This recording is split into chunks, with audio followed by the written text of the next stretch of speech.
بسم الله الرحمن الرحيم. الحمد لله الذي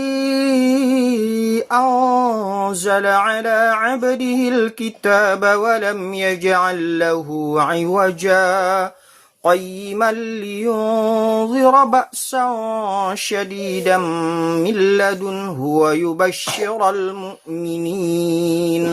ويبشر المؤمنين الذين يعملون الصالحات أن لهم أجرا حسنا ماكثين فيه أبدا وينذر الذين قالوا اتخذ الله ولدا ما لهم به من علم ولا لآبائهم كبرت كلمة تخرج من أفواههم إن يقولون إلا كذبا فلعلك باخع نفسك على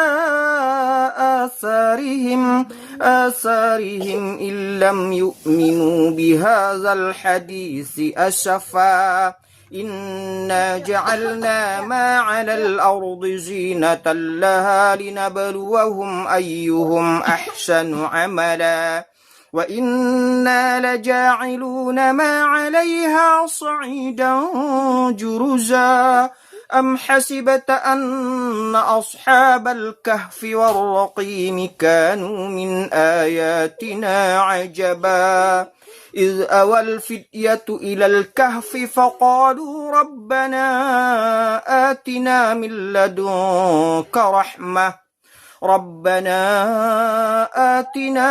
لدنك رحمة